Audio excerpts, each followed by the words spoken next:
Fala galera, beleza? Eu sou o programador mestre e bem-vindo aqui à quarta aula de aprender a programar em Java, certo? Onde eu vou estar ensinando para vocês um pouco mais sobre as estruturas condicionais, que é o if, else, tem um operador ternário também e switch statements. Então, vamos direto, né, para a aula. E, bom, o que são as estruturas condicionais?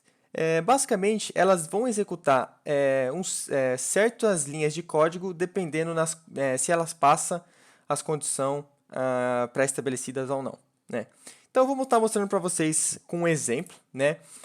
Que eu chamei o exemplo da bebida, que vai ser baseado se uma pessoa pode beber ou não no Brasil, né? E o que eu fiz aqui? Eu criei uma variável, né, final, chamada idade mínima para beber, que é 18. Teoricamente, 18, né? No Brasil a gente sabe como que é. E a sua idade, né? Que vai ser a variável que a gente vai estar mudando, né? E aí, como é que funciona o if statement?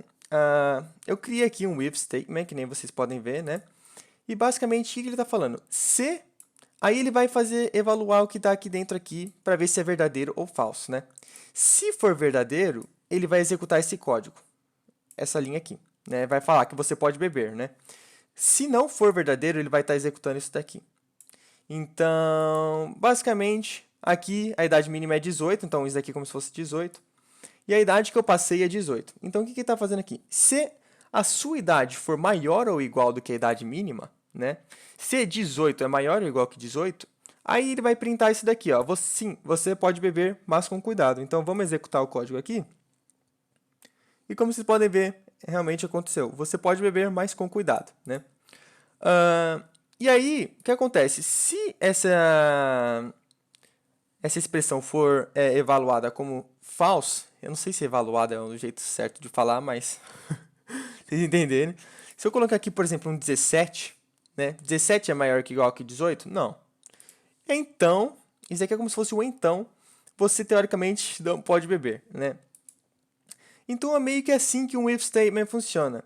Se aí você vai colocar a expressão para ser que vai ser decidida como true ou false.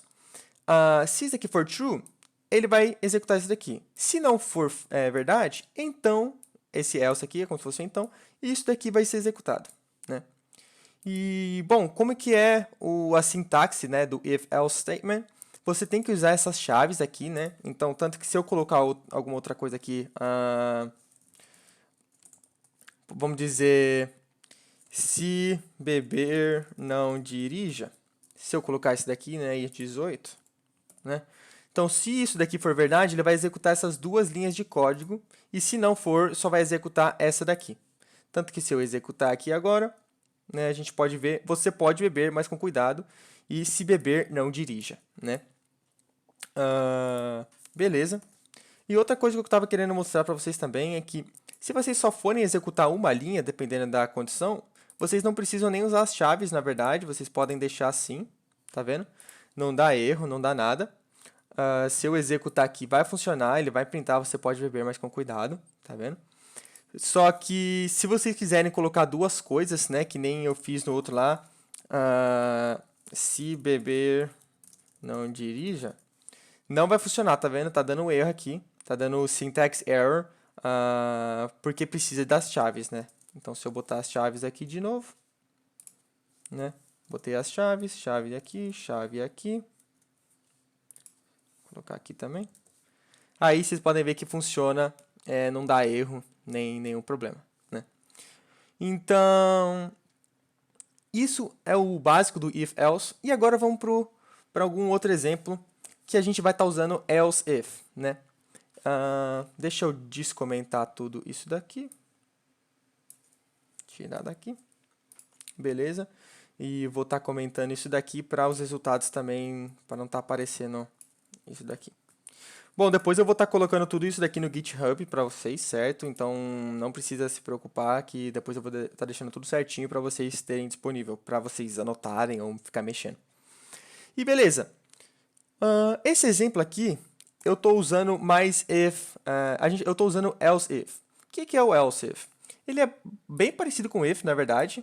Tanto vocês podem ver que eu coloquei isso daqui, uma outra condição. E é meio que isso, ele vai ser executado depois do if. Então, primeiro vem o if, mas se você tiver outras condições para checar, ele também vai ser checado até depois chegar no else, que a gente deixa como o padrãozinho no final, né? E beleza. Esse daqui é o exemplo das notas. Então, não daria... bom, explicando um pouco mais, aqui nos Estados Unidos as notas são A, B, C, D, F, né?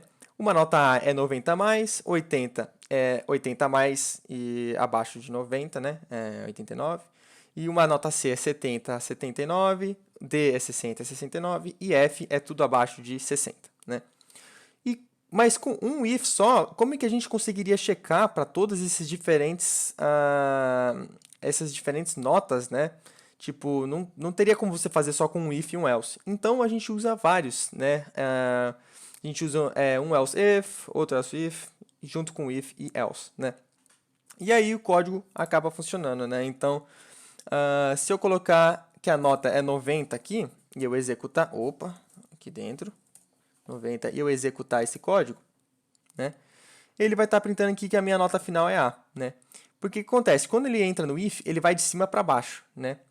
Então ele chega aqui, ele vai primeiro nessa condição aqui. A nota é maior ou igual que 90? Sim. Então ele vai printar esse código aqui e nem executa o resto, tá bom? O resto é ignorado depois que uma dessas condições é verdadeira. Agora, se eu colocar, vamos dizer, 80... Deixa eu colocar 70, na verdade. Ele vai estar falando aqui que a minha nota final é C. Por quê? Ele veio aqui. A nota é maior ou igual que 90? Não. Então, pula isso.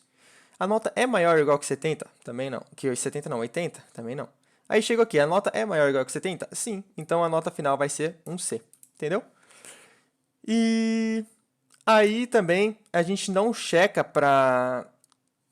Bom, menos de 60, mas é por isso que a gente tem o else aqui, né? Então, se eu colocar um 40, por exemplo, e eu executar, tá falando que minha nota final é F. Por quê? Porque nenhuma dessas condições foi executada e valeu como true, entendeu? Então, 40 não é maior que 90, que 80, que 70, 60. Então, né, ele chega na cláusula do então e fala, nota final é F, basicamente. E, bom, outra coisa importante a se notar é a ordem que você coloca esses if statements, else ifs, né? Eu fiz um exemplo aqui, né? Vamos dizer que a gente tem uma condição especial que se você tirar 85, ela é uma nota especial, né? Então, eu vou colocar ela entre o 90 e o 80 aqui, certo? Beleza? Entre 80 e 90.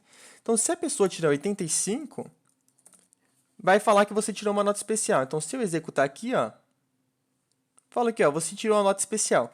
Só que, se eu colocasse esse 85 embaixo desse 80, né, deixa eu tirar o 85 dali, tirei.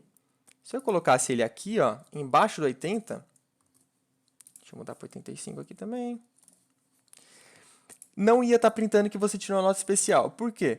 Porque basicamente é que nem eu falei para você, ó. Quando eu executar o código, ele vai colocar aqui, 85 é maior que igual que 90? Não. E aí ele vai vir nesse else if aqui. E esse 85 é maior ou igual que 80? É. Então, ele vai printar isso daqui e não vai nem chegar nesse de baixo aqui, entendeu? Então, ó, executei, nota final B, tá vendo?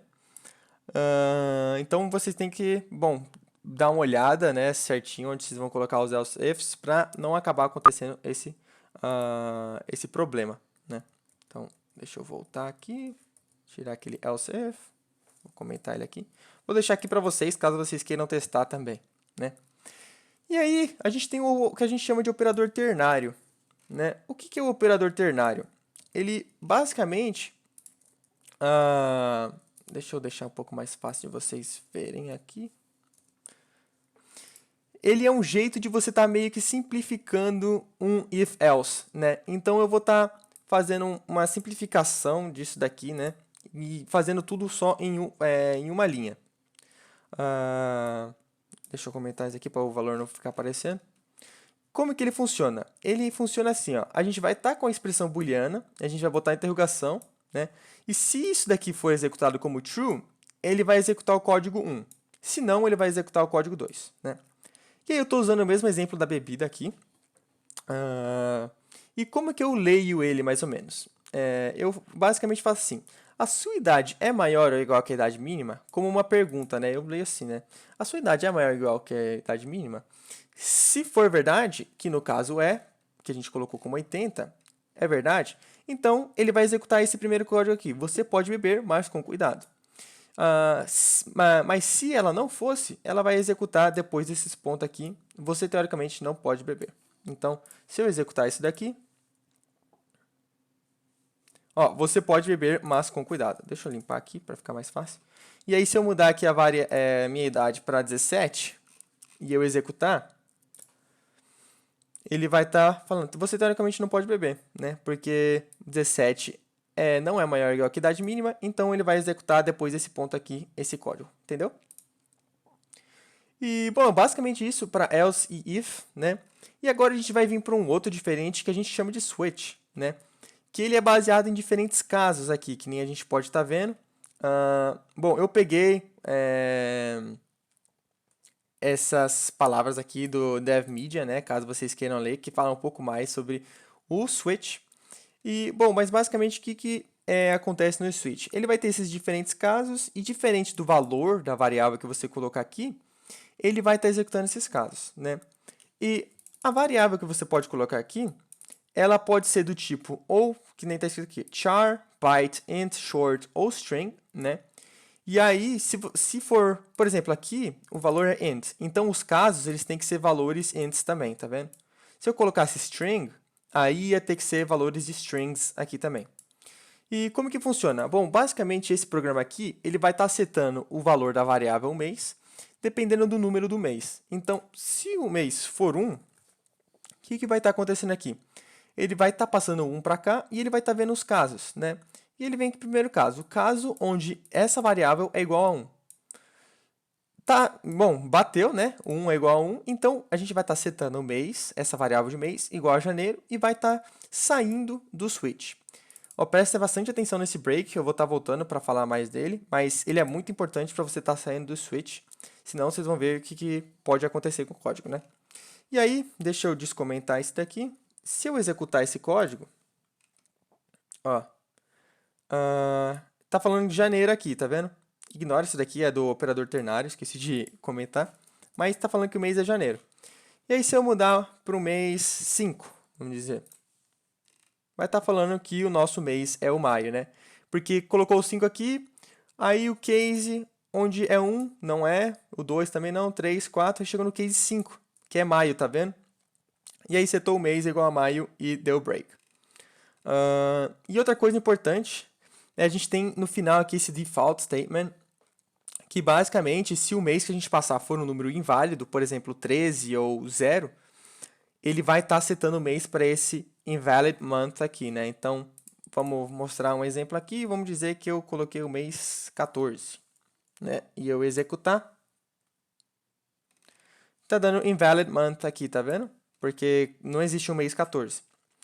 E agora eu vou falar um pouco sobre break também. Qual que é a importância do break? Bom, se você tirar esse break daqui, quando eu colocar, por exemplo, o mês 3, né? Em vez de dizer que é março, ele vai chegar nesse mês 3, vai setar para março, só que aí, como não tem break, ele vai descer por debaixo e vai falar que mês é igual a abril. Ó, executei, lembra que eu botei o mês 3 aqui, tá falando que é abril, tá vendo? E aí, se eu tirar o break daqui também, vai falar que é maio. Ó, mês é maio, tá vendo? Então ele vai descendo assim, descendo, e pega embalo o negócio. E vamos dizer que eu tiro o de junho aqui. Que vai ser o mês? Ele vai ser maio. Por quê? Porque ele, bom, eu coloquei aqui, era para ser março, né? Aí ele desceu para abril, e ele desceu para maio, e ele quebrou, então nem chegou nesse daqui, entendeu? Então, só para mostrar um pouco melhor para vocês a importância do break. Tem alguns programas que você pode acabar não precisando colocar esse break, né? Mas são casos específicos, né? E você vai ter que decidir na hora, assim, certo? Mas, bom, basicamente é isso, na verdade, para switch e condicionais. Espero que vocês tenham gostado aí do vídeo, certo? Que vocês tenham entendido. Qualquer dúvida que vocês tiverem, pode botar aí no comentário que eu vou estar respondendo. Ah, e se inscreva aí no meu canal, certo? Vamos tentar chegar a 1 milhão no final do mês. Eu tô com 22 agora, só falta 999 mil, mas não tem problema, né? Mas é isso, brigadão por vocês estarem vendo e devo estar mandando o próximo vídeo amanhã. Falou!